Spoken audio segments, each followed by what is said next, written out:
बौद्ध दर्शन। क्या नाम है? बौद्ध दर्शन। दोस्त ही है, आजकल सब बड़े हो गए हैं, अब बच्चे कहाँ रहे अब, है ना। कौन सा दर्शन हमको पढ़ना है आज? कौन वाले? बौद्ध दर्शन। तो हमारी जैसे कि पुस्तक अभी नहीं मिल रही है,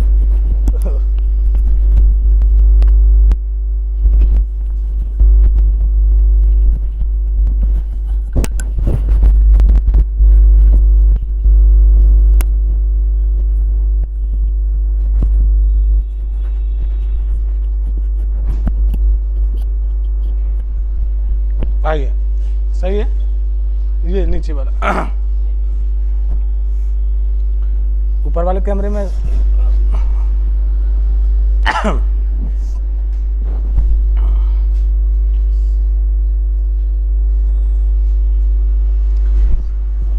दर्शन क्या है? ये दृश्य धातु से कौन प्रत्यय? लुट प्रत्यय। और लुट का क्या बचता है? आन। तो क्या बन जाएगा? दर्शन। यूर नाकों से, कभी कभी मजाक में कहते हैं यूर माने तुम्हारी, नाक माने नाक से। आइए,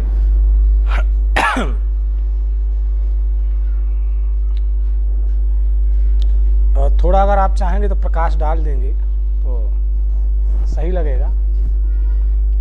और हाँ, तो इस कैमरे को थोड़ा हल्का सा नीचे करेंगे। हाँ, खड़े होके, खड़े होके।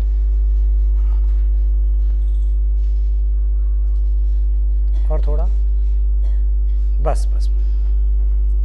तो उस समय कहीं थोड़ा ऐसा हल्का सा हमको ही बताना पड़ेगा, कैमरा भी कैसे करना है, चिंता ना करो।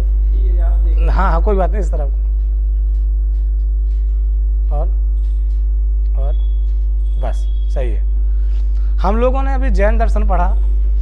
अब जैन दर्शन के साथ अब हमारा दूसरा के, ये लोग आस्तिक दर्शन है कि नास्तिक हैं? नास्तिक। पहले लिखिएगा, बौद्ध नास्तिक दर्शन है। कौन सा है? नास्तिक दर्शन। क्या हुआ बेटा?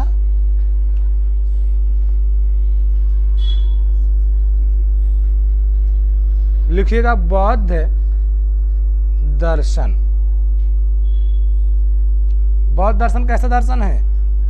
नास्तिक दर्शन है। नास्तिक का मतलब क्या होता है? नास्तिक इति नास्तिक, जो ईश्वर की सत्ता को, कि वेदों की सत्ता को, ईश्वर की सत्ता को तो मानता है, वेदों की सत्ता को नहीं मानता ये। अब बौद्ध दर्शन कितने प्रमाण मानता है? तो वहीं पर लिखिएगा, बौद्ध जो प्रमाणों की संख्या मानता है वो 2 मानता है। अब पदार्थ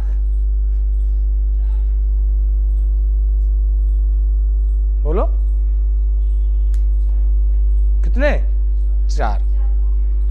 वह 4 वाक 4 मानता है। और बौद्ध कितना मानता है? देखो, आइए, जब तक हम शुरुआत करते हैं बौद्ध दर्शन की। बौद्ध दर्शन जैन दर्शन के बाद आया। पहले कौन सा दर्शन आया? पहले चारवाक, फिर जैन और फिर बौद्ध, है ना। अब हम लोग सबसे पहले बौद्ध दर्शन के बारे में जाने तो ऐतिहासिक गवेषणा, गवेषणा माने होता है बेटा खोज। तो खोज के अनुसार बुद्ध धर्म का उदय जैन धर्म के अनंतर माने बाद में हुआ।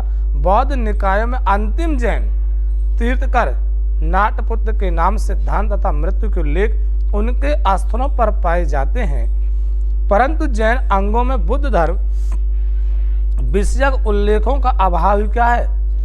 कौन कौन? आइए, बुद्ध धर्म के 2 रूप हमें इतिहास के पृष्ठों में मिलते हैं। कितने रूप मिलते हैं? 2 रूप। पहला शुद्ध धार्मिक रूप और दूसरा दार्शनिक रूप। तो वहीं पर लिखिएगा पहले कि बुद्ध धर्म के, देखिएगा जो प्रमाण माने हैं वो कौन कौन? नहीं, प्रमाण नहीं है। प्रमाण तो 2 है, प्रत्यक्ष और अनुमान। पदार्थ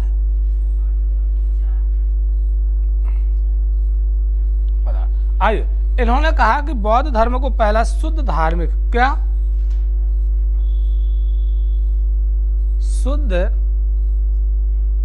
धार्मिक, और दूसरा क्या माना, दार्शनिक। तो कैसा दार्शनिक रूप।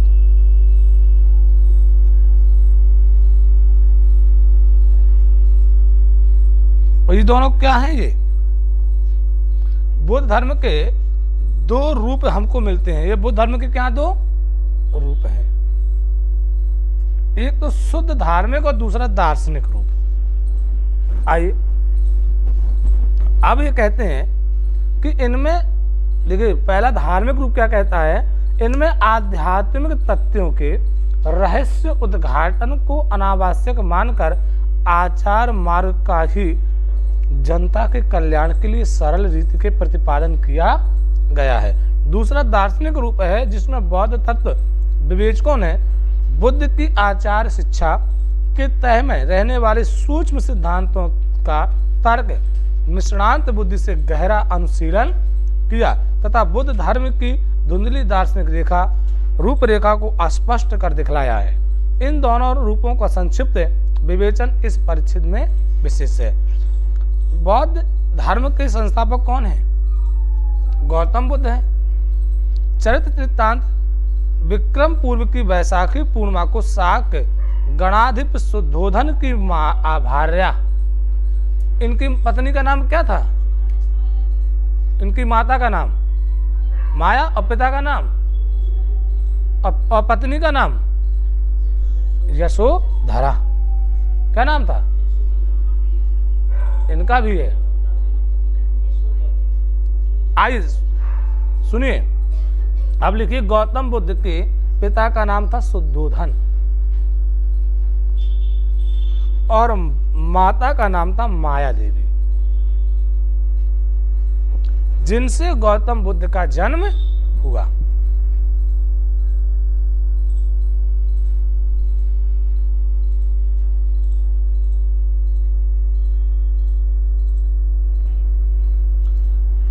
तो इनके पिताजी का नाम था, किनके पिताजी का? गौतम बुद्ध के। न्याय किसका है? गौतम का है। तो इनके गौतम के माता पिता जो हैं उनका नाम है शुद्धोधन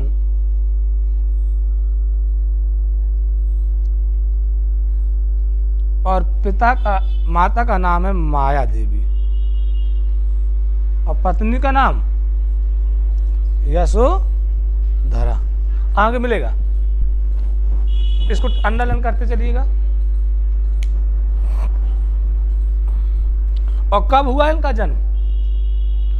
448 ईसा पूर्व या 505 विक्रम पूर्व के, है ना? तो 57 में अंतर चलता है इनका, 57 वर्ष का क्रम में।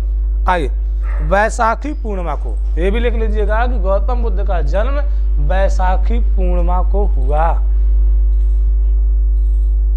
कब हुआ? वैशाखी पूर्णिमा को। शाक गणाधिप शुद्धोधन की भार्या, भार्या मीन्स क्या होता है? पत्नी।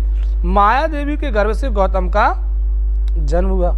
19वें वर्ष में उन्होंने पत्नी के प्रेम में, किसने? गौतम बुद्ध ने आलिंगन नवजात शिशु की मंद मुस्कान तथा राजपाट के विशाल वैभव को लात मारकर महाविनिष्क्रमण किया। अब इस संसार में इनको ये ब्रह्म ज्ञान हो गया था कि संसार में कोई अपना नहीं है, यह जगत मिथ्या है और इस जगत के इस मिथ्या से दुख का कारण क्या है। सबसे पहले इन्होंने देखा कि एक व्यक्ति है बैठा हुआ है, तो बोला बेटा आपकी भी अवस्था इसी प्रकार एक दिन होगी। ये सत्य है, सबको एक दिन वृद्धावस्था को प्राप्त करना है। ग्राम तरुणा तरुण्या जैसी स्थिति नहीं रहेगी, है ना? आज शाम को शायद संभवतः मैं काव्य प्रकाश की थ्योरी को लेकर पहली क्लास आऊंगा, तो ऐसी स्थिति नहीं रहेगी कि ग्राम तरुणा तरुण्या नव मंजिली बना सरात कर्म वाली स्थिति रहेगी। ऐसी स्थिति नहीं रहेगी। सबको वृद्धावस्था को प्राप्त करना है और सबको चार लोग अपने कंधे में लेके जाएंगे। ये बड़े नसीब वालों को आज के समय में प्राप्त होगा कि कंधे में जाएं। हाँ, नहीं तो कई प्रकार के साधन है, उन पे डाल के सीधे भट्टियों में झोंक दिया जाता है। ये जीवन का यथार्थ सत्य है कि सबको मरना, इस देह को एक दिन नष्ट हो जाना है, और ये शरीर जो है कैसा मृत मिट्टी का है, और जब मिट्टी का है तो समुद्र में तो मिलना ही है, जल में तो जाना ही है इसको, तो पंच तत्व में तो विलीन होना ही है, इसमें कोई दो राय। यह गौतम बुद्ध को भी बात समझ में आई, जैसे धीरे धीरे सबको समझ में आती है। ठीक है, तब उन्होंने सोचा कि दुख का कारण क्या है, तो दुख का सबसे बड़ा कारण क्या होता है? मोह है। दुख का सबसे बड़ा कारण है मोह। जिस दिन हम इससे निकल के बाहर जाते हैं, मोह को त्यागते हैं, उस दिन हम लोग सुखी हो जाते हैं, आनंद में हो जाते हैं। सांख्य उपदेशक आरण कालाम के उपदेशों को उन्होंने सुना, अंडरलाइन करिएगा, सांख्य उपदेशक।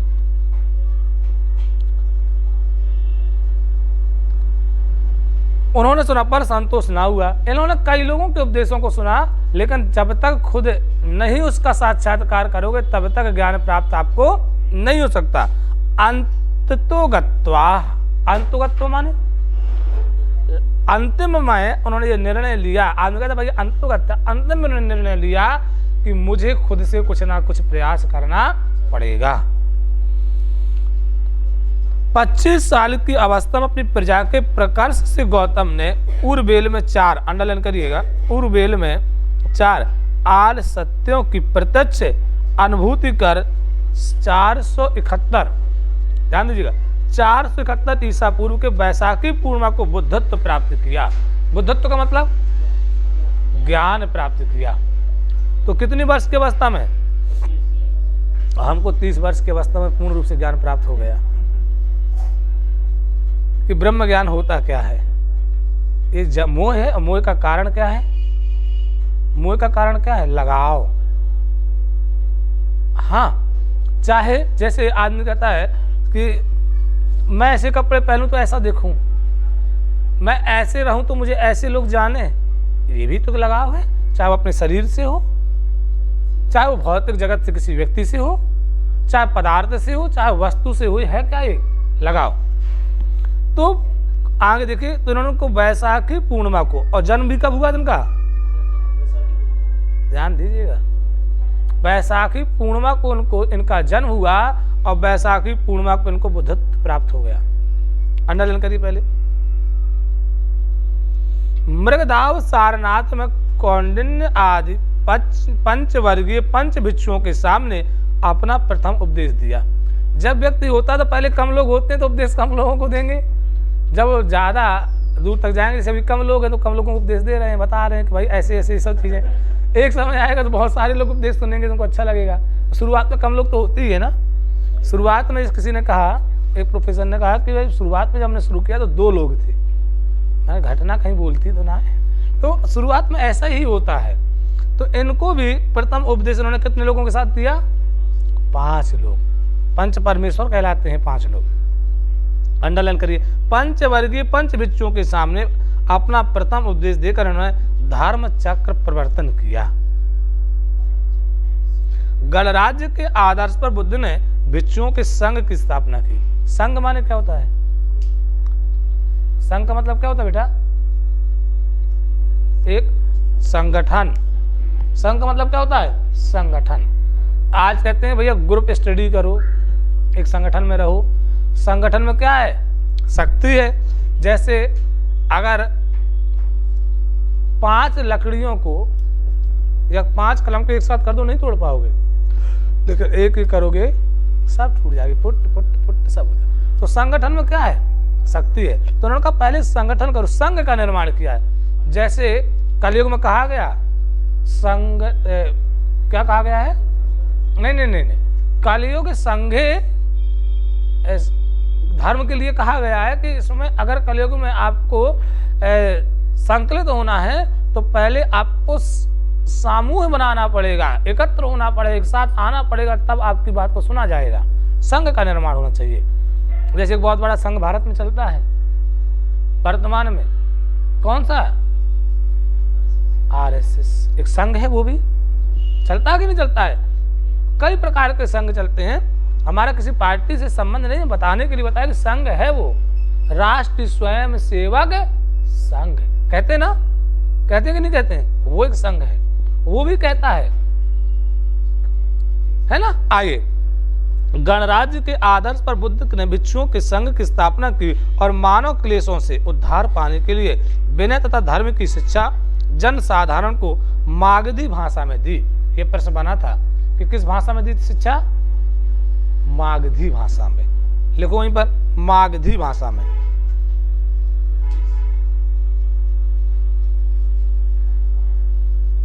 चार 26 बीसा पूर्व बैसाखी पूर्णिमा को 80 वर्ष की, देखो ध्यान दीजिएगा, बैसाखी पूर्णिमा फिर आया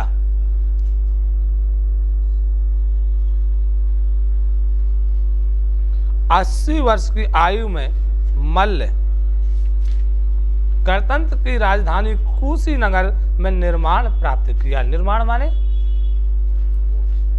क्या प्राप्त किया? अर्थात इस संसार से हमेशा के लिए विदा हो गई। तो बैसाखी को इनका जन्म हुआ, बैसाखी को इनका ज्ञान प्राप्त हुआ और बैसाखी को ही संसार से ये मुक्त होकर हमेशा के लिए चले गए। कितने वर्ष की अवस्था में? 80। और महावीर स्वामी कितने वर्ष की अवस्था में? जल्दी से बताइए कि 72। देख के ऐसे बिल्कुल हवा में बताओगे सब? कल लिखवाए हैं, 2 दिन पढ़ाए हैं, ऐसे चले?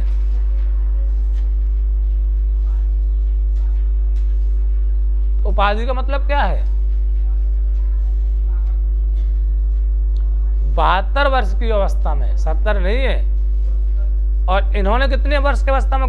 गौतम बुद्ध ने 80 वर्ष की अवस्था में। और हम लोग भी 90 वर्ष की अवस्था में जाएंगे, बढ़ेगा 92।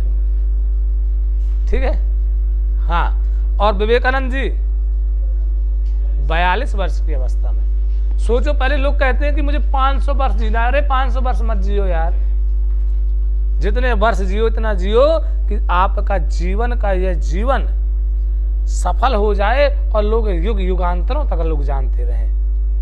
कितने लोग ऐसे नहीं होंगे जो 100 वर्ष की अवस्था लेकिन कोई उनको नहीं जाना।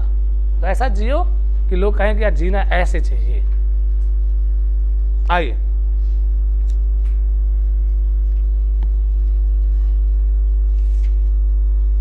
आगे देखिए, बुद्ध के उपदेश मागधी भाषा में मौखिक होते। पहले क्या होता था कि एक श्रुति, श्रुति माने क्या होता है बेटे? सिर्फ वेद नहीं होता, श्रुति माने सुनना भी होता है।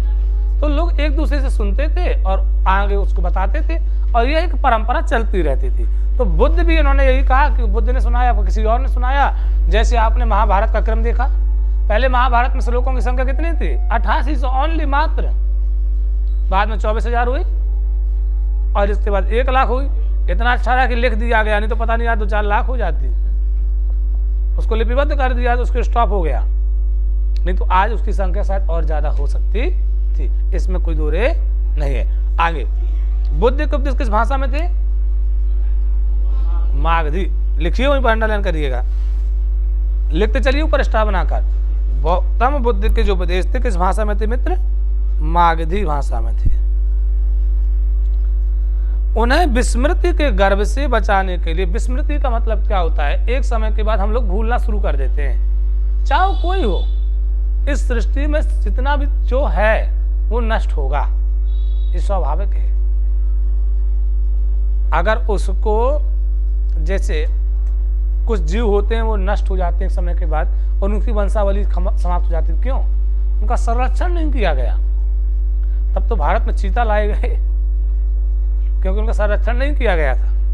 हम लोग नहीं पढ़ेंगे तो धीरे धीरे भाषाएं विलुप्त हो जाती हैं। होती हैं कि नहीं होती हैं? आइए, तो बुद्ध के उपदेश मागधी भाषा में मौखिक ही होते थे। उन्हें विस्मृति के गर्भ से बचाने के लिए बुद्ध ने निर्माण काल में, अंडरलाइन करिएगा, महाकाश्यप के सभापतित्व में बौद्ध भिक्षुओं की प्रथम संगीत सम्मेलन राजगृह में त्रिपकट संपन्न हुई, जिनमें बुद्ध के पट्ट शिष्य आनंद के सहयोग से, किसके सहयोग से?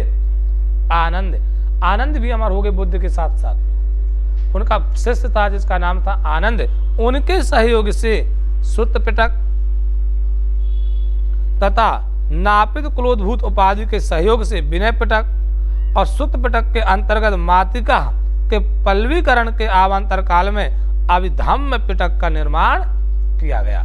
ये पूछा जाता है कि बौद्ध धर्म में त्रिपिटक किन्हें कहा जाता है? किन्हें कहा जाता त्रिपिटक? हाँ, सुत्त पिटक, विनय पिटक और अभिधम्म पिटक। लिखिए वहीं पर ऊपर कहीं, अगर ना लिखोगे तो पिटक माने पीटब हम तुमका भाई। तब पिटक पिटक के कह रहे गुरुजी पटक पटक के मारेंगे। छोटे बच्चे कह रहे आज गुरुजी ने हमको पटक पटक के मारा, मम्मी अब कल से स्कूल नहीं जाएंगे। अब कहते हैं कि नहीं कहते हैं छोटे बच्चे? और अब बच्चों को मारना, तो पहले बच्चों को कैसे मारते थे टीचर? ऐसे हाथ करा देते थे, देखो बताएं, ऐसे, और ऐसे करके किमाड़ में टांग देते रहे ऐसे। कैसा लग रहा है? कह रहा कल से पढ़ के आओ, कैसा लग रहा है? ये कोई पूछने वाली चीज है? आइए तो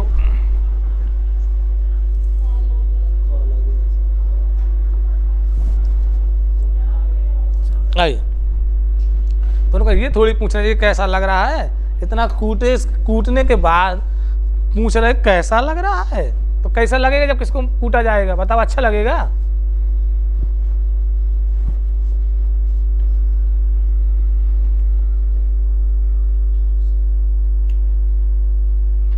आइए तो कितने त्रिपिटक? त्रिपिटक में कौन कौन आते हैं? त्रिपिटक कितने पिटक हैं? 3। अब इन्होंने अपने जो उपदेश थे इन्हीं त्रिपिटक के अंतर्गत रख दिए। किसके अंतर्गत रख दिए? अब कैसा रहा चेहरा? सही यार, चेहरे वो मां की आईना क्या देखते हो? आओ पहले शुद्ध पिटक में देखो आके, ठीक है? शुद्ध। आइए, बुद्ध धर्म के ये 3 पिटक सर्वस्व हैं। क्या है? सर्वस्व। अंडरलाइन करिए।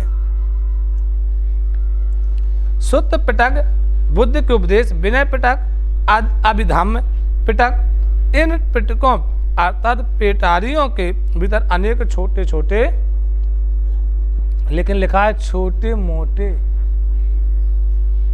छोटे और मोटे ग्रंथ इसके अंतर्गत समाहित हैं। शुद्ध पिटक में 5 निकाय। कितने निकाय? ऊपर लिखिए शुद्ध पिटक बराबर 5 निकाय। लिखते चलिए आप लोग। शुद्ध पिटक, सुत्त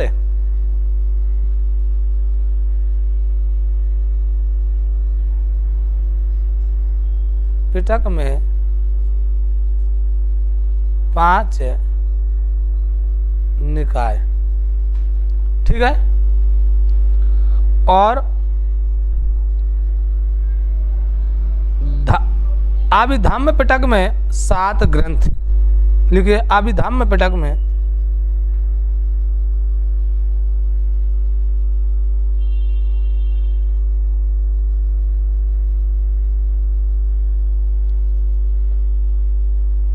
पिटक में 7 ग्रंथ है। नंबर 3 लिखिए विनय पिटक में क्या है? 3 अंग।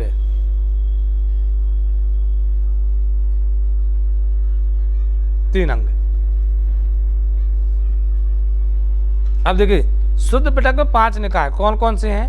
दीर्घ निकाय, मध्यम निकाय, संयुक्त निकाय, अंगुत्तर निकाय,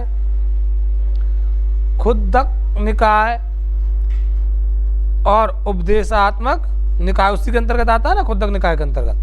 कथाओं का संग्रहात्मक धम्मपद तथा बुद्ध के पूर्व जनक से संबंध 250 कथाओं का संग्रह रूप जातक नितांत विख्यात। जातक कथाएं क्या होती हैं? उन्हीं से संबंधित, उन्हीं से जुड़ी हुई कथाएं, वो अलग मैटर है। इसके अतिरिक्त खुद्दक, पाठ, उदान, इति वृत्तक, शुद्ध निपात, विमान वत्थु, पेत वत्थु, थेर गाथा। अंडरलाइन करिए थेर गाथा। थेरा बाद आगे मिलेगा।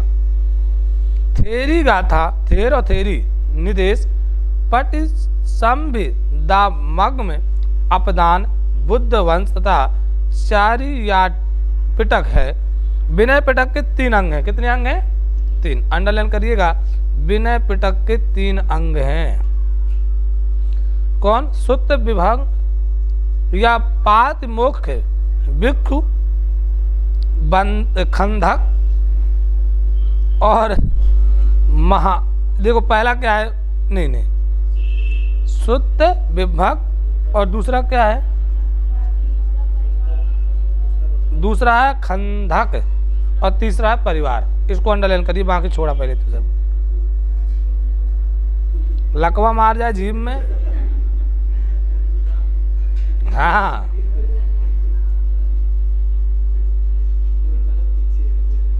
अब देखिए, पुग्गल, पंचति, धातु कथा, धम्म, संगड़, विभंग, पठान, पकरण, कथा वस्तुतः यमक, नाग, सेन, कृत, त्रिपिटक के ही समान ही महत्वपूर्ण माना जाता। इनके और सारे ग्रंथ हैं। ये क्या? ये सब और ग्रंथ हैं। आइए बुद्ध की आचार शिक्षा।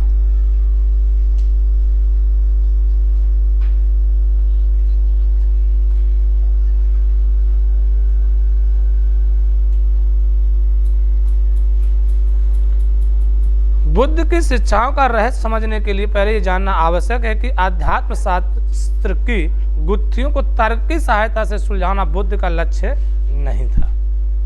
प्रत्युत यह क्लेश बहुल प्रपंच से उद्धार पाने के लिए सरल आचार मार्ग का निर्देश करना ही उनका प्रधान ध्येय था। हम आपको बता रहे एक और सरल मार्ग, जीवन में परेशान नहीं होगे, अपने काम से काम रखो बस। अपने काम से, किसी से आशा, किसी से द्वेष, बस जिंदगी आनंद में रहेगी। और अपने काम को छोड़कर दूसरे के काम पे इंटरफेयर करोगे, दूसरे के बारे में जानने की कोशिश करोगे, खुद को जानो बस। जीवन आपका नरक। आप अपने काम से ज्यादा किसी दूसरे के काम पे इंटरेस्ट लोगे तो भी आपको समस्या, समझे। और ये सारी चीज अगर 3 जीवन में उद्देश्य बना लीजिए, एक तो अपने काम से काम रखना है, और दूसरा किसी के काम पे इंटरफेयर नहीं करना है, और तीसरा किसी से आशा नहीं रखनी है। उसने कर दिया तो ठीक है, ना कर दिया तो कोई बात नहीं। आशा नहीं रखना, आशा ही सबसे बड़ा दुख का कारण है। 3 चीजें छोड़ दीजिए, खुश हो जाना शुरू हो जाओगे और चेहरे में चमक आनी शुरू हो जाएगी। हम लोग सोचते हैं कि दूसरा हमारे लिए करे, क्यों करे भाई? तुम्हारे लिए क्यों करे? मैं कभी आशा नहीं रखता किसी से ज्यादा। हाँ, जिसने कर दिया ठीक है, नहीं कर दिया छोड़ो यार, मेरा काम है, मुझे करना है।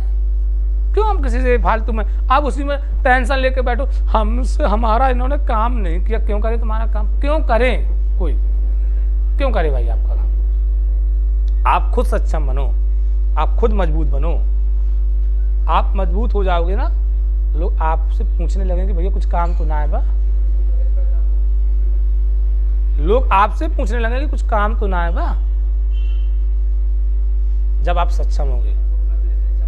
जैसे भौतिक जगत का बहुत बड़ा दर्शन है, आप अगर अपनी रिश्तेदारी में थोड़ा सा, अगर आप सामान्य परिवार से थोड़ा नीचे हैं तो रिश्तेदार भी आपका आदर सम्मान नहीं करते। क्यों? वो जानते हैं, इसलिए उनसे ज्यादा मतलब ना रखो। वो टेंशन में आएंगे कि भैया बहुत है, अजीब लड़का है, बहुत ही अजीब प्रकार का नेचर है। आप सबसे खुशी होगे, और जितना तुम उलझोगे रिश्तों की डोरों पर ना, उतने उलझते चले जाओगे।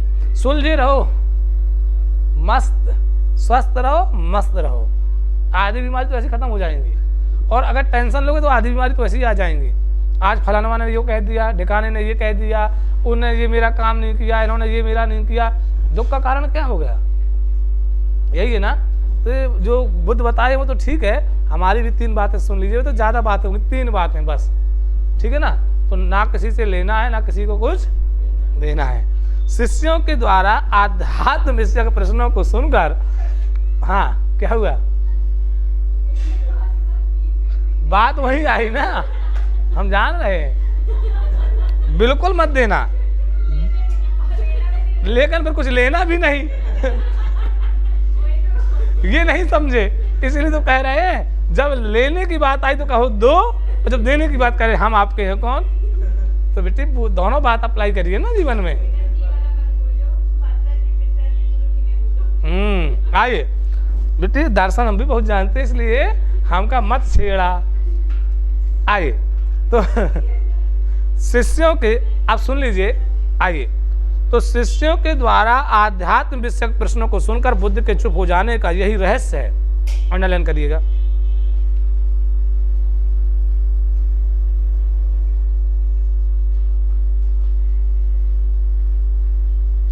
आचार मार्ग का मतलब क्या होता है?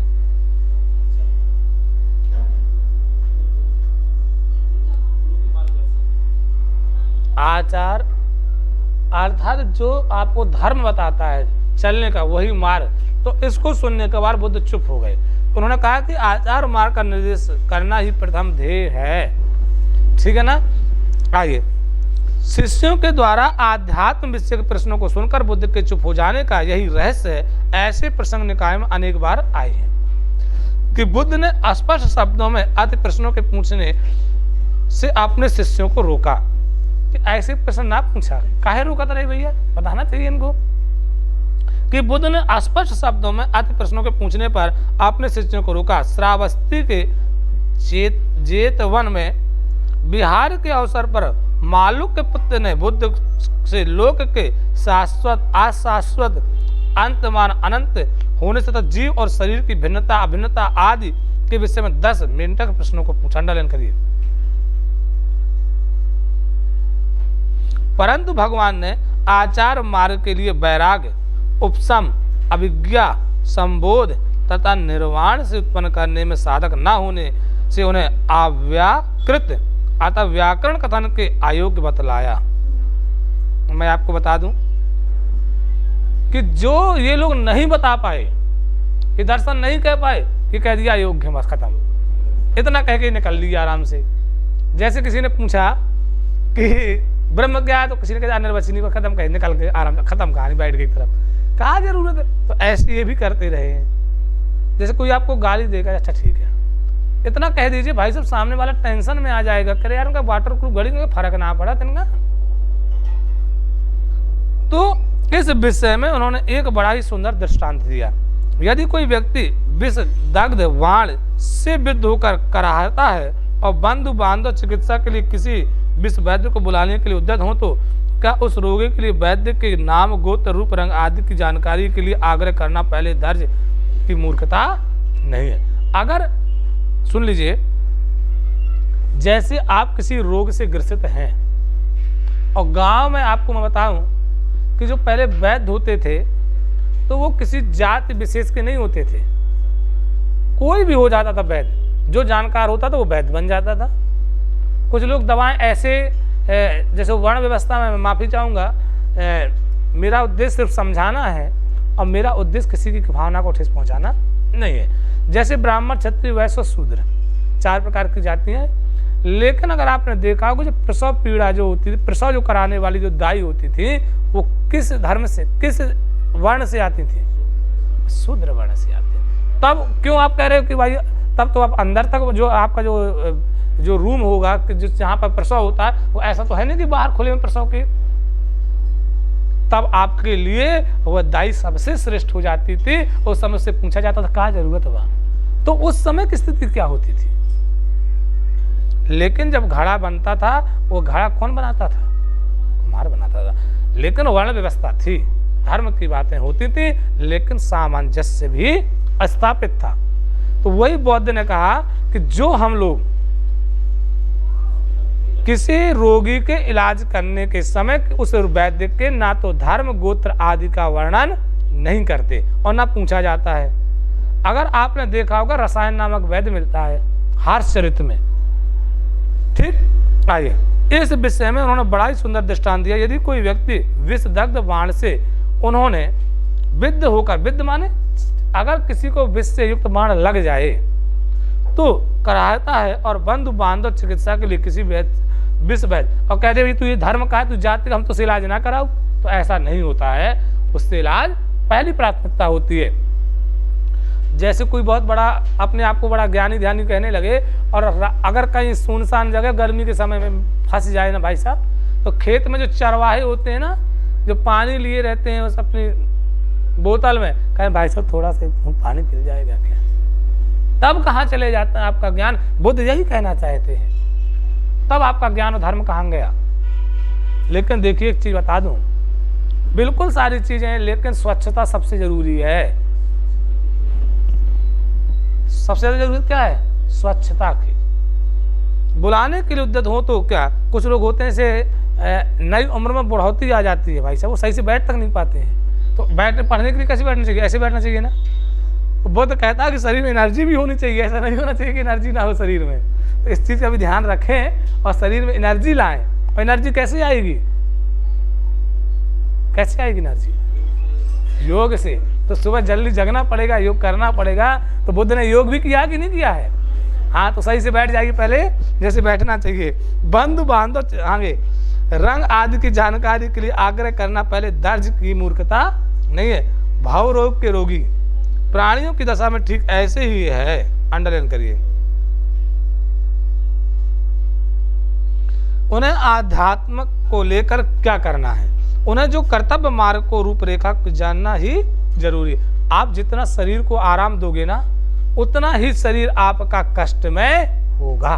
सान लीजिए, इस शरीर को जितनी आप मेहनत दोगे, जितना वर्क लोगे, उतने मजबूत होगा। अच्छा ये बताओ, रोज जिम जाने से शरीर मजबूत होगा कि घर में सोने से शरीर मजबूत होगा? जिम जाने तो मेहनत पड़ेगी भाई साहब, तब मजबूत कैसे हो जाएगा? एक ने हमसे कहा कि सर आप ऐसी बात करते हैं तो शरीर मजबूत। मैंने कहा सुनो यार, तुम सुबह उठ के जाके 3 घंटे पसीना बहाओ, 2 घंटे पसीना बहाओ, ऐसे ऐसे एक्सरसाइज करो, ये खींचो इस प्रकार से, तो शोल्डर बनेंगे। और 3 घंटा तो सुबह सो के उठा और खाएगा, फिर सो जाए तो शरीर ज्यादा, क्योंकि आराम तो शरीर को कब मिल रहा है? आराम कब मिल रहा है शरीर को? बताओ किस कंडीशन में मिल रहा है शरीर को आराम? सोने में मिल रहा है ना। जितना शरीर को आराम दोगे ना मित्र, उतना शरीर कमजोर हो जाएगा, और जितना वर्क लोगे उतना मजबूत हो जाएगा। तो आज के बाद शरीर को आराम नहीं देना है। जब आप निरंतरता बना के रखते हैं, अभ्यास करते हैं, तो शरीर में उतनी ही मजबूती आती है, उतनी निखार आता है शरीर में, उतना बॉडी में चमक आती है। तो शरीर से वर्क लो, मरना सबको एक दिन, ठीक है ना। हाँ, तो आज की बात ऐसा ना हमका देखेगा मिले। तो उन्हें कर्तव्य शास्त्र के विषय में बुद्ध ने 4 आर्य सत्यों का अपनी सूक्ष्म विवेक बुद्धि से रहस्य उद्घाटन किया। कितने सत्यों का? प्रश्न बनेगा कि बुद्ध ने कितने आर्य सत्यों का रहस्य उद्घाटन किया? लेकिन 4 आर्य सत्यों का।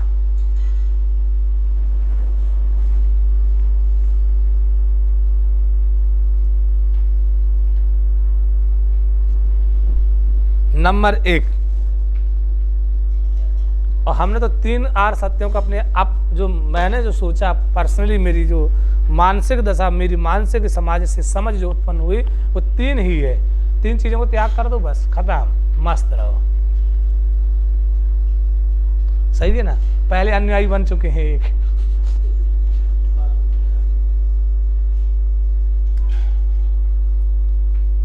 तो दुख का कारण क्या है? सबसे पहला है लिखा कि नहीं लिखना आपने? तीनों मेरे आर्य सत्य लिखे कि नहीं लिखे? हमारे लिख लीजिए। इस संसार में जीवन दुखों से परिपूर्ण है। किससे परिपूर्ण है? अच्छा, कौन व्यक्ति सुखी है? कोई सुखी नहीं है ना? किसी ना किसी रोग से ग्रसित है। अच्छा, दुख या रोग कह सकते हैं उसको? नहीं कह सकते। हाँ, तो किसी ना किसी रोग से ग्रसित है, तो उस रोग का उपाय क्या है? तो उन रोगों से दुख के 3 उपाय हैं जो मैंने अपने मस्तिष्क पटल में देखे हैं और हमको ज्ञान हुआ है।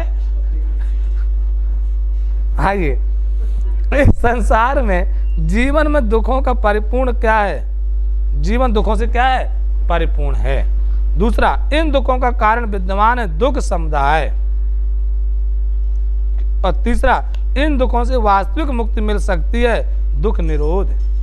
और चौथा, इस निरोध प्राप्ति के लिए उचित उपाय या मार्ग क्या है? दुख निरोध गामिनी प्रतिपद। ठीक है ना। तो ये इन्होंने 4 आर्य सत्य बताए, 1 दुख का कारण, 2 दुख का कारण, 3 दुख का कारण और 4। तो इनसे निवृत्त होने के लिए भौतिक जगत में हमने जो कारण बताए वो 3 कारण हैं। इनसे आप जीवन को साध लीजिएगा तो अपने आप दुख नष्ट हो जाएंगे। आइए, सत्यों की संख्या कैसी है? अनंत है, परंतु अत्यधिक महत्व रखने से सत्य चतुष्टय सर्वश्रेष्ठ हैं। कितने? सत्य चतुष्टय। चतुष्टय माने 4। कौन कौन? 1 दुख, दूसरा दुख, देखिए दूसरा क्या? दुख समुदाय, तीसरा दुख निरोध और चौथा दुख निरोध गामिनी प्रतिपद। ठीक है ना। तो 4। आइए, इसके बाद कह रहे हैं कि आर्य कहने का अभिप्राय है कि आर्य माने विद्वज्जन लोग ही। वैसे आर्य का मतलब होता था श्रेष्ठ, और श्रेष्ठ माने विद्वान। तो वहीं पर नोट कर लिए आर्य। सीता जी भी कहती हैं हे आर्य, है ना। आर्य पुत्र कहती ना, आर्य। आर्य माने श्रेष्ठ। तो आप लोग भी श्रेष्ठ हो ऐसा नहीं है, लेकिन श्रेष्ठ के साथ साथ दुखों का उपाय खोज लीजिए। आप नहीं श्रेष्ठ हो, पहले मान लो अपने आप को बस। जैसे किसी ने, मैं एक दिन स्टोरी पढ़ रहा था कल्पना चावला की। कल्पना चावला गरीब किसान की बेटी थी और वो छत तो नहीं थी, तो उसके दरवाजे पे से लेट के और कभी कभी ऊपर देखा करती थी। मून माने क्या होता है? मून। चंद्रमा को क्या कहते हैं? ये ना समझ पावे, देखा है कहते हैं कि नहीं। तो ऐसे ऊपर मुंह करके देखा करती थी कि कभी मैं चंद्रमा में जाऊंगी। और जब किसी से बताती थी अपने सपने, तो कहे पागल, ये चंद्रमा में जाए, तो पहले छत बनवा लिया, फिर तो छत में जा, फिर चंद्रमा में जाना। पहले छत लदवा लिया, 2 तल ला के फिर चंद्रमा में जाना। तो मैं बहुत लोगों की कहानी पढ़ता बहुत लोगों की, लेकिन जीवन में मैं जो देख रहा हूं वह अपने हिसाब से भी करता हूं। क्योंकि कोई चलता है पद चिन्हों में, कोई पद चिन्ह बनाता है। मैं उस ध्येय का व्यक्ति हूं, उसका सोचता हूं कि पद चिन्ह पे तो मैं देखता हूं, लेकिन मैं पद चिन्ह खुद बनाना चाहता हूं। जानता तो बहुत लोगों के बारे में, पढ़ता हूं, देखता हूं, अध्ययन करता हूं, लेकिन मैं कहता हूं कि मुझे पद चिन्ह खुद बनाने होंगे। कोई चलता है पद चिन्हों में, कोई पद चिन्ह बनाता है। तो मैंने कहा कोई क्यों ना हम पद चिन्ह बनाएं। आज भी एक पद चिन्ह हमारा बना है गांव में, कि कहते हैं कि इनके लड़कों की कभी शिकायत नहीं आई गांव में, कभी किसी ने उल्हाना नहीं दिया घर में। ये भी बहुत अच्छा आप अगर करते हैं तो आपके माता पिता का सीना गर्व से चौड़ा होता है कि यार मेरे बेटे के द्वारा किसी प्रकार का ऐसा कृत्य नहीं किया गया जिससे हमको एक बार थोड़ा नजरें झुका के चलना पड़े। ये भी आपके लिए सबसे पहले आपको यही होना चाहिए कि आपकी वजह से आपके माता पिता का सिर ना झुके। तो कल्पना चावला को लोग कहा करते थे कि यार ये पागल लड़की है, ये उसमें चंद्रमा में जाएगी, पहले 2 तल्ला का छत लदवा, फिर तो चंद्रमा में जाओ। लेकिन जब वो चंद्रमा में गई और जब चंद्रमा से लौटते समय किसी कारणवश उसका विमान दुर्घटनाग्रस्त हुआ, लेकिन उस दिन पूरे भारत में नहीं पूरे विश्व में इसको सलाम किया। और उस दिन भारत में पूरे दिन डिबेट चली थी, कल्पना चावला भारत की बेटी। तब भारत की बेटी ऐसी नहीं बन गई, तो गांव की बेटी ना बन पावत, तो गांव का बेटा ना बन पावत, भारत की बेटी बनी। उसने सपना देखा था तब बनी। आइए, तो कितने सत्य हैं? 4। आइए, अब इन्होंने कहा सत्यों की संख्या वैसे अनंत है, परंतु अत्यधिक महत्व रखने के लिए सत्य कितने हैं? चतुष्टय सर्वश्रेष्ठ हैं। चंद्र कीर्ति के अनुसार इन सत्यों को आर्य कहने का अभिप्राय है कि आर्य माने विद्वज्जन लोग। इन सत्यों की तरह तय तक पहुंचने तक पाम रजन जीते हैं। अंडरलाइन करिए।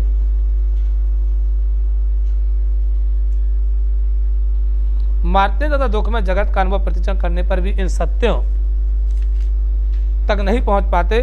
हमने पहले बताया कि चिकित्सा शास्त्र के ढंग से मोक्ष शास्त्र के चतुर्व्यूह मानना भारत में एक मान्य सिद्धांत है।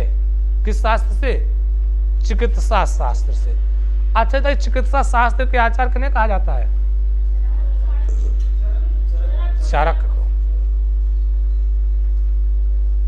वो वही वैद्य माने जाते ना, ध्यान दीजिएगा। और उन्होंने लिखी कौन थी? चरक संहिता, है ना। क्या हुआ बेटा? हमको पानी दे दो अगर हो कहीं।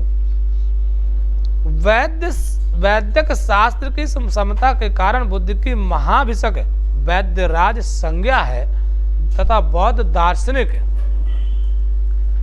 नए नए ब्रांड हमको मिलते हैं पानी के, हरीली बोतल, लाल बोतल। आइए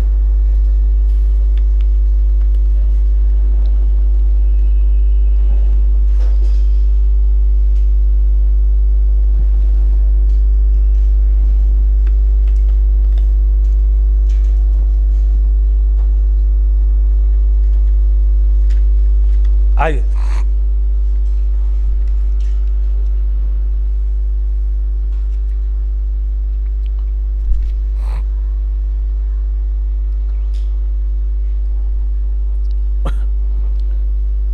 बौद्ध दार्शनिक साहित्य में भैषज अंडरलाइन करिए, ये ग्रंथ कई बार पूछा गया है शायद।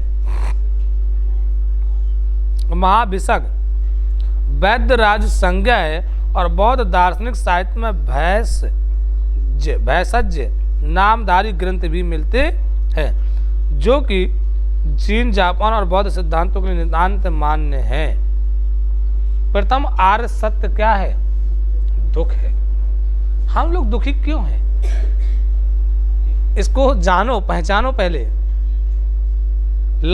अरे कुछ लोग कहते हैं कि अच्छा, कुछ लोग कहते हैं सुख का साधन धन है, तो क्या धन वाले सुखी हैं क्या? सबसे ज्यादा दुखी तो वही है। अब उनको शुगर का पेशेंट हो जाए तो भाई साहब मिठाई उनके लिए मिथ्या है। श्वास फूलने लगी तो भाई साहब कहीं बाहर जाता सफर नहीं कर सकते हैं। सुख का कारण है क्या? पहला काम निरोगी काया, फिर हो घर में माया। लेकिन अगर आपके पास गचक का पैसा बा और भाई साहब हर महीने 1 लाख लागे तो वो पैसा अच्छा बा कि अगर ये बताओ 1.5 लाख आए 1 लाख जाए तो अच्छा बा कि 50-20 हज़ार आए, हम कह रहे 30 हज़ार आए, थोड़ी देर सोचिएगा, और सिर्फ उसमें 5-6 हज़ार जाए, मतलब खाने पीने में बस, तो ये अच्छा बा कि वो अच्छा बा और कोई टेंशन ही ना बढ़िया। तो हमसे कह रहा भैया यार तुम ऐसी बात कर करके हम टेंशन में आ जाते हैं। मैं कह यार देखो पैसे का मूल्य होता है, बचा और शरीर में जो तकलीफ हो रही वो बोनस में जाना है। तो मैंने कहा यार पैसा एक सीमा तक आपकी रक्षा कर सकता है, लेकिन आपकी बुद्धि और आपका शरीर जीवन भर रक्षा कर सकता है। आइए, और इसके बाद भाजका तो चला था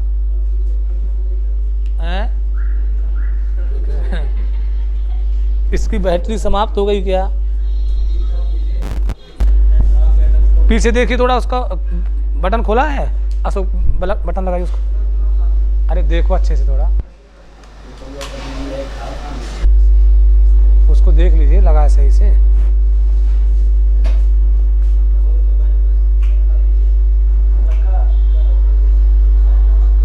यार प्लग को सही से लगा दीजिए कह रहे हैं।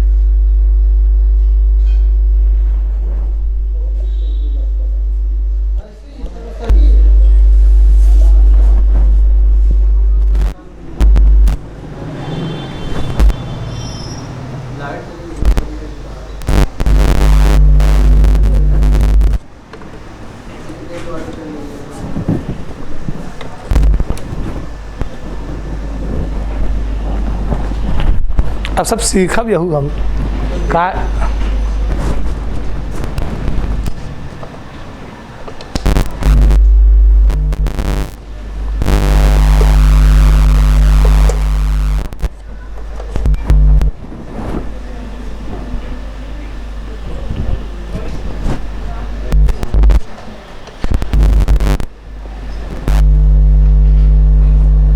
ऐसे पकड़ के कब तक खड़ा रहा हम? वो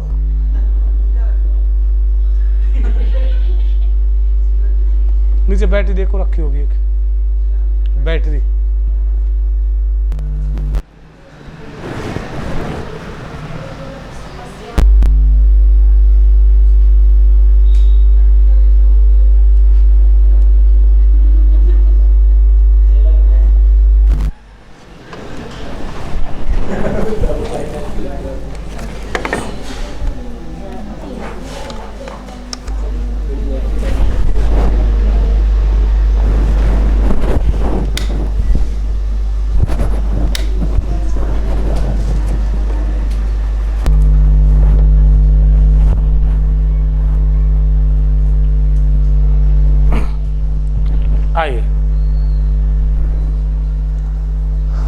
सीखब का करब हम। आइए, हाँ ये भी सत्य का खोज है, हम कर रहे हैं। आइए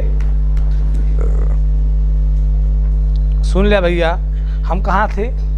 हम बौद्ध दर्शन में थे। और बौद्ध दर्शन में पहला उन्होंने बताया कि सबसे पहले क्या है? दुख। आर्य सत्य में क्या बताया? दुख। अब प्रथम आर्य सत्य क्या है? दुख है। ये बौद्ध दर्शन। लौकिक अनुभव कहता है कि इस जगती तल पर दुख की सत्ता इतनी ठोस और स्थूल है कि उसका कथम अपलाप नहीं किया जा सकता। द्वितीय आर्य सत्य दुख है समुदाय। दुखों का कारण इस विषय विषम दुख के उदय के लिए केवल एक ही कारण नहीं है, प्रत्युत कारणों की लंबी श्रृंखला। इस कारण परंपरा की लोकप्रिय संज्ञा है द्वादश निदान। द्वादश निदान माने 12। द्वादश, द्वादश माने 12। 2 और 10 अंक का नाम वाम तो गति, इतना तो पता ही सबको। तो पहला क्या है? जरा मरण। जरा माने जरा मरण, वृद्धा अवस्था। और जाति, भाव, उपादान, तृष्णा, वेदना, स्पर्श, षडायतन, नाम रूप, विज्ञान, संस्कार, अविद्या, पूर्व के प्रति पर निर्दिष्ट कारण है जरा मरण। जाति का जन्म लेना, जरा मरण, जन्म लेना और मरना। ठीक। जाति का कारण भाव अर्थ। ठीक हो गया काम। अब रखे रहो, यहीं कहाँ लिए जा रहे हो? जरा मरण कारण जाति जन्म लेना। जाति का कारण भाव अर्थात प्राणी मात्र के पुनर्भाव या पुनर्जन्म उत्पन्न करने वाले कर्म। हम लोगों का पुनर्जन्म होता है कि नहीं होता? और ये भी मानते हैं। वसुबंधु ने भाव यही अर्थ किया है। यह जैसे एक लड़का कह रहा था, गुरुजी हमारा अगला जन्म हमका बिटिया ही कीजिए। मैंने कहा बहुत सही बात करे। यद भविष्यत भाव फलम कुरते कर्म तद भाव। अभिधर्म कोश। भाव उत्पन्न होता है उपादान आसक्ति से। उपादान अनेक प्रकार के होते हैं। कामोपादान, अंडरलाइन करिए, कामोपादान, शीलोपादान, इससे बढ़कर कहिए आत्मनोपादान, आत्मो उपादान। आसक्ति पैदा, तृष्णा, इच्छा के कारण इंद्रिय द्वारा वाह अर्थ अनुभव के बिना तृष्णा की उत्पत्ति हो ही नहीं सकती। अतः वेदना तृष्णा की जननी, अंडरलाइन करिए।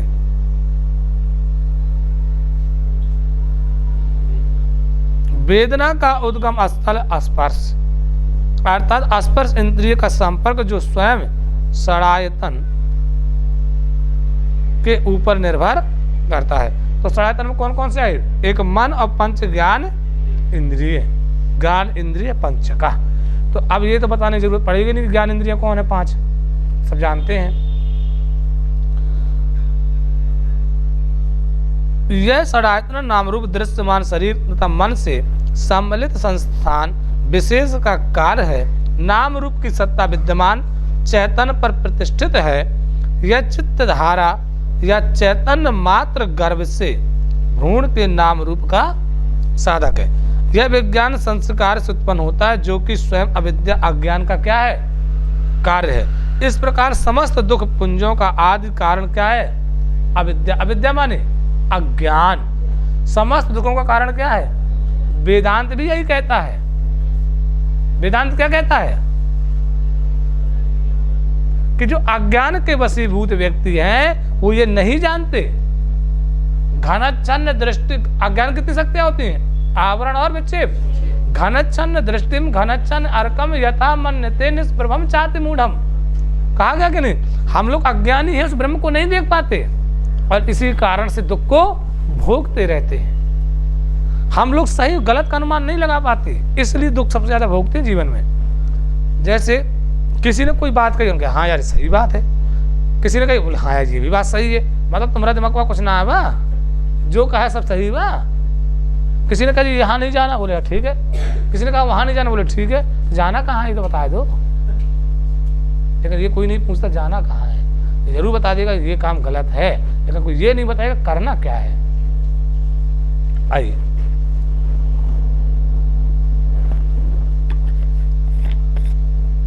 तो करना ये है कि जीआईसी का पहले सिलेबस ले लिया। क्या ले लिया? सिलेबस।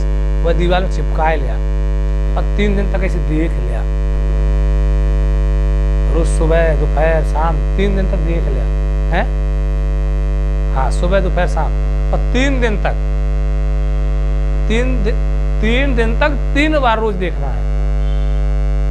जब वो देख लिया ना तब नशा चढ़े तुमका, और नशा बनना चढ़े तो नशा झुरावा धीरे धीरे, तो उसके लिए पढ़ना पड़ेगा। जैसे आपकी 3-4 किताब पढ़ा चुके हैं, एक वैदिक सूक्त संग्रह, एक कठोपनिषद पढ़ा चुके कि नहीं पढ़ा चुके? नैषधीय चरितम होने वाली धीरे धीरे, ठीक है। और आपका कई किताबें तो पहले ही पढ़ा चुके हैं, दर्शन अर्शन सब। अब आप वेदांत सार है, सांकारिका है, तर्क भाषा है, काव्य प्रकाश है, भाषा विज्ञान है, ये उसी में नशा है ये जीआईसी में। अब कुछ लोगों को चेहरे में से लग रहा है जैसे, तो बेटे जो अभी आए हो, कुछ लोग अभी पैदा होंगे तो उनका तो धीरे धीरे समय लगे ना। जैसे कोई लगा तुम कब पैदा हुए, मतलब पैदा हुए मतलब एडमिशन कब लिए तुम? जब से पढ़ोगे तब से तो समझ में आएगा, तो उनको तब से समझ में आए। कुछ लोग जैसे साहिब दर्पण भी पढ़ चुके, कुछ लोग ऐसे मृच्छकटिकम पूरी पढ़ चुके, कुछ लोग शिशुपाल वध पूरा पढ़ चुके हैं, नल चंपू भी थोड़ा आधा अधूरा पढ़ चुके, कादम्बरी 20 श्लोक शुरू कर दिए, गद्य पूरा कर दिए, भूमिका आधा हो गया। हुआ कि नहीं हुआ? लेकिन उसमें चिंतन करना पड़ेगा, खुद से भी देखना पड़ेगा। अब जो ग्रंथ बचे हुए उनमें धीरे धीरे लगातार हम निरंतरता बना के चर्चा करते रहे। जैसे जैन दर्शन हम लोग पढ़ा चुके कि नहीं पढ़ा चुके? बौद्ध दर्शन भी खत्म होने के धीरे धीरे चला जाएगा, इसके बाद कोई नया दर्शन देखेंगे, है ना। तो आपको निरंतरता बना के रखेंगे, धीरे धीरे सारी किताबें आपकी संपन्न हो जाएंगी। ये कोई कहे एक दिन बताया सब कुछ भले से नहीं, वैसे हो पाएगा। आइए, हाँ पेन ड्राइव में लगाए के ऐसे दे दे, तू कैसे देख ले तू।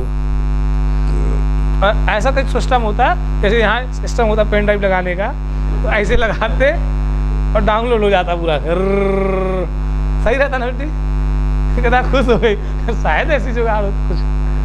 आइए, यह बेटी पेन ड्राइव ना सबसे ज्यादा तेज पेन ड्राइव है जो हम बता रहे हैं, ये सबसे ज्यादा है। यह विज्ञान संस्कार पूर्व जन्म के कर्म और अनुभव से उत्पन्न संस्कार उत्पन्न होता है, जो स्वयं अविद्या अज्ञान का कार्य है। इस प्रकार समस्त पंच दुख पुंजों का आदि कारण क्या है? अविद्या है। इन 12 निकायों के चक्रों को भाव चक्र कहते हैं। ये पूछा गया था कि 12 निकायों के चक्र को क्या कहते हैं, लिख लिया।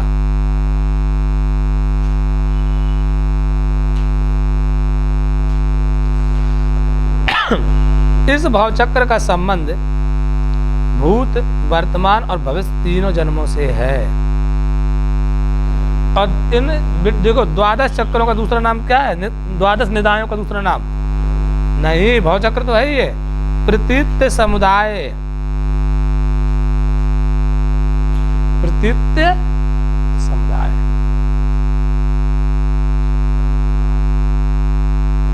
समुत्पाद, समुदाय नहीं, माफी चाहिए, समुत्पाद। प्रतीत्य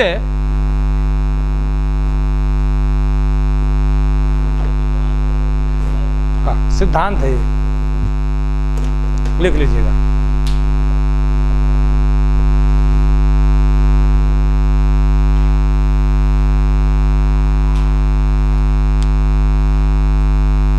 द्वादश निदानों का दूसरा नाम, ध्यान दीजिएगा, 12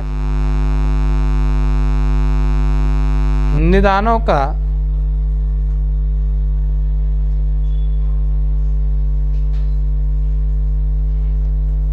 दूसरा नाम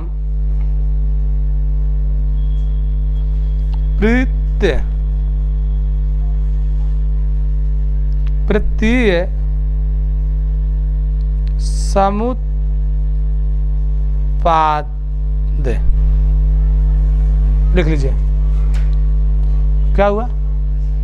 कुछ तो अन्न मनस मत बैठा बेटी नहीं दिक्कत। अब इनका लागत कुछ और है। हम जानत बेटी सब, ऐसा ना है कि हम ना जानत, हम बहुत कुछ जानत हैं, अंतर्यामी है। हमको सिद्धि प्राप्त हो गई है मन के भेद को जानने वाली। अब कहा तो बताए, जब ना बताओ तो ना। कुछ लोग मान चुके कि हम जान लेते हैं, है ना।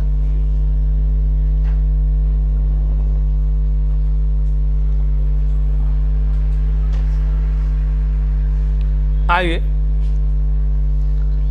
तो द्वादश निदानों का दूसरा नाम है प्रतीत्य समुत्पाद, जो बुद्ध धर्म का मौलिक सिद्धांत माना जाता है।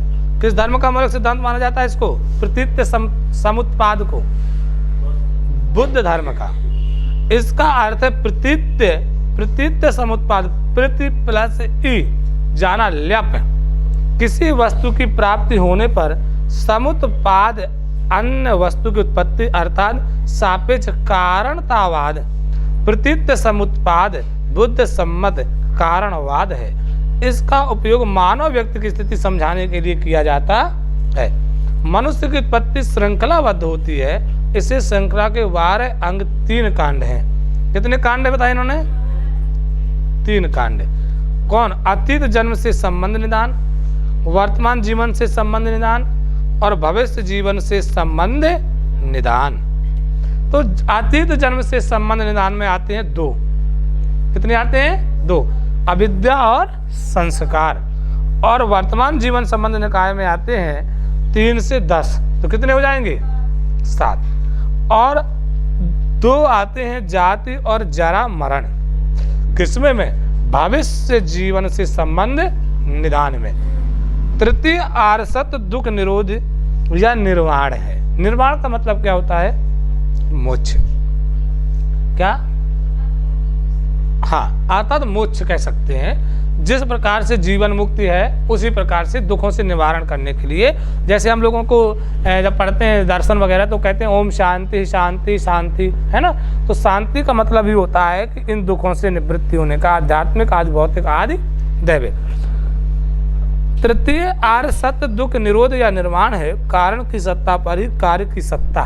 ध्यान दीजिएगा, कारण की सत्ता पर कार्य की सत्ता। अंडरलाइन करिए। अविलंबित रहती है। अविलंबित का मतलब निर्भर, आश्रित। तो कारण की सत्ता पर कार्य की सत्ता अवलंबित रहती है। एक हम जगह आज देख रहे थे तो वो कह रहा है कारण की सत्ता पर कार्य की सत्ता अवलंबित रहती है। तो ये कह रहा है सर अवलंबित, बोले अवलंबित माने अवलंबित रहती है। मैंने कहा यार बताओ, अवलंबित माने उसके सहारे रहती है, आधारित रहती है। तो वो कह रहे अवलंबित का मतलब अवलंबित रहती है।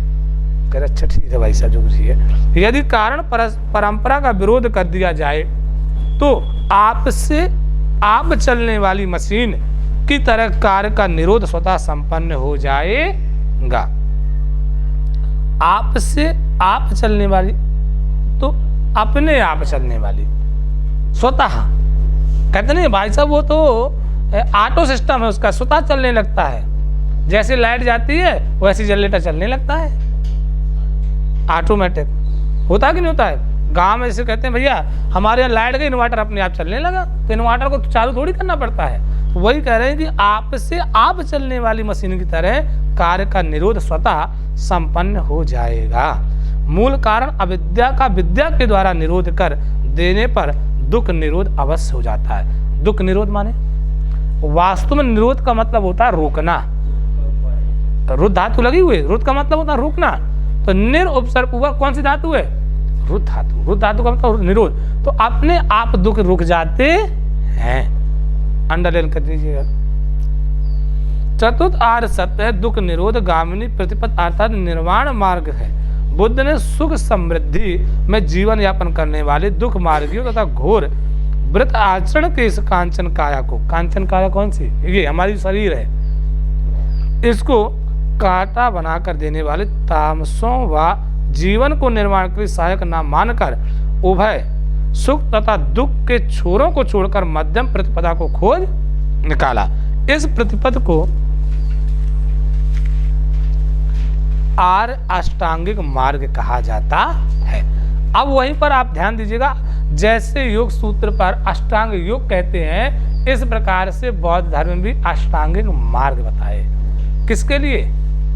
इस दुख से निवारण के लिए गौतम बुद्ध ने जो अष्टांग मार्ग बताए वो क्या? सम्यक ज्ञान, सम्यक संकल्प, सम्यक वचन, सम्यक कर्मांत, सम्यक अजीव, सम्यक व्यायाम और सम्यक स्मृति और सम्यक समाधि। वास्तव में अगर देखें तो चाहे जैन दर्शन हो चाहे बौद्ध दर्शन हो, कहीं ना कहीं हमारे योग दर्शन से जुड़ा हुआ है।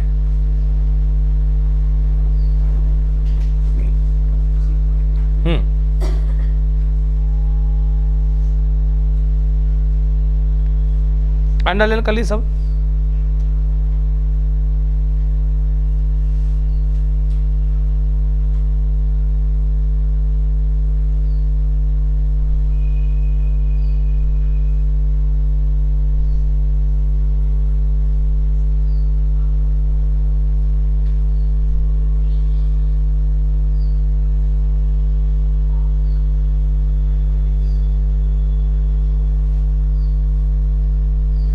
आइए, अब कह रहे हैं आर्य सत्यों की समझ। अब सम्यक ज्ञान क्या है? आर्य सत्यों का तत्व ज्ञान।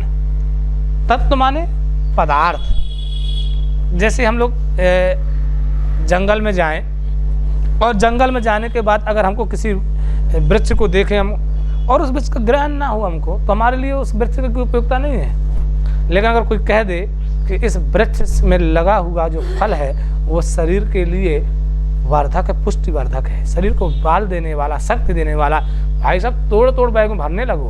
अब कोई कह दे कि भाई साहब इसका फल खाने से आदमी की मृत्यु, कहे फेंको फेंको फेंको, यही तो ज्ञान है। क्या ज्ञान, क्या ज्ञान। लेकिन अबोध बालक जो होता है, जैसे कल मम्मी और भाभी कुछ बात कर रही होंगी फोन में भैया के विषय में, तो कह रही है हम सब सुन रहे हैं, पापा को आने तो सब बताएंगे। तो भाभी डर गई, कह रहे अगर बताओगे तो हम कूटेंगे तुमको, बहुत रहना तुम्हारे साथ है। कह रहे क्यों तुम्हारे साथ रहना है? पापा के साथ रहेंगे। तो अब कह रहे तो बताओगे? कह रहे हाँ पक्का बताएं। कह तो पापा के साथ जाओगे? हाँ ड्यूटी जाएंगे पापा के साथ, बताएंगे जरूर हम। लड़ गई मम्मी से अपनी भाभी, कह रही भैया ये बहुत खतरनाक लड़की, कह रहे हम सब बताओ पापा से। तो हम लोग बताओ ना यार। कह रहे चाचा वो बात तो भूल गई है ना यार।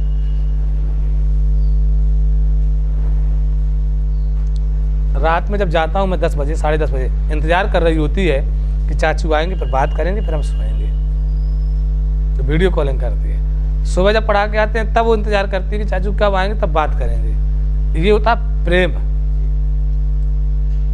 ये होता है प्रेम कि आपको परिवार के साथ कैसे रहना है, कैसे चलना है और कैसे स्नेह बना के रखना है। आइए, तो हम लोग सब वीडियो कॉलिंग करते उतने समय सब बात होगी और इसके बाद रात में हम कहा सो जाओ, कह रहे नींद नहीं आ रही अभी। तो रात में हम लोग 10-11 बजे तक वीडियो कॉलिंग करते रहे, फिर सोए और सुबह सुबह फिर फ़ोन करने लगे कि चाचू कहाँ हैं पापा। तो इतना स्नेह होना चाहिए, लेकिन उसके लिए स्नेह देना पड़ेगा तब होगा ना। आइए, अब अर्थात दूसरा कह रहे हैं सम्यक संकल्प माने दृढ़ निश्चय। अगर आपने सम्यक संकल्प नहीं लिया, संकल्प का मतलब होता है कि मैं प्रतिज्ञा करता हूं कि आज के बाद 2 घंटे पढ़ूंगा, ये तो दृढ़ निश्चय है। लेकिन मैं संकल्प लेता हूं कि 2 घंटे पढ़ूंगा और इसके बाद कोचिंग के जाने के बाद भूल जाऊंगा कि हमने क्या संकल्प लिया था। और कोई मिल गया रास्ते में, कहे चलो उसी के साथ, 3 दिन के टूर में निकल गए, कह रहे मैं संकल्प लेता हूँ 3 दिन घूम के आऊंगा फिर पढ़ूंगा, और फिर संकल्प भूल गए। कितने लोग नियमितता करते हैं, नियमित पढ़ते हैं? नहीं पढ़ता कोई, बहुत कम लोग होते हैं ऐसा। बहुत बड़े दार्शनिक ने कहा था कि कोई व्यक्ति अगर नियमित रूप से 2 घंटे 1 वर्ष पढ़ लेना तो वो दुनिया की आबादी में उसका स्थान 20% में हो जाएगा। और नियमितता से अगर वो 5 साल पढ़ ले एक ही चीज को, तो दुनिया की पूरी पॉपुलेशन में, पूरी जनसंख्या में वो 5% में आ जाएगा। इतना भी लोग नहीं पढ़ते। तब हमने कहा यार पढ़ना चाहिए, चलो पढ़ो अब। तब हमने पढ़ना शुरू कर दिया। आइए, सम्यक वचन माने सत्य वचन, आप सत्य बोलिए। सम्यक कर्मांत, हिंसा, द्रोह, दुराचरण आदि के कर्म, सम्यक अजीव, न्यायपूर्ण जीविका, सम्यक व्यायाम, बुराचारियों को न उत्पन्न होने देना तथा भलाई के वास्ते सतत उद्योग करना, सम्यक स्मृति, तो स्मृति का चित्त, शरीर, वेदना आदि असुचि अनित्य रूप से उपलब्धि और लोभ आदि चिंत संताप से अलग हटना, और सम्यक समाधि, राग द्वेष आदि द्वंद्व के विनाश से उत्पन्न चित्त की शुद्ध नैसर्गिक एकाग्रता। इस अष्टांगिक मार्ग के यथार्थ सेवन से प्रज्ञा का उदय होता, प्रज्ञा मीन्स बुद्धि, प्रज्ञा मीन्स की बुद्धि का उदय होता है, निर्माण की सद्य प्राप्ति हो जाती है। आर्य सत्यों की समीक्षा करने से स्पष्ट प्रतीत होता है कि बुद्ध का मार्ग उपनिषद प्रतिपादित मार्ग से एकांत भिन्न नहीं है। अंडरलाइन कर लीजिएगा।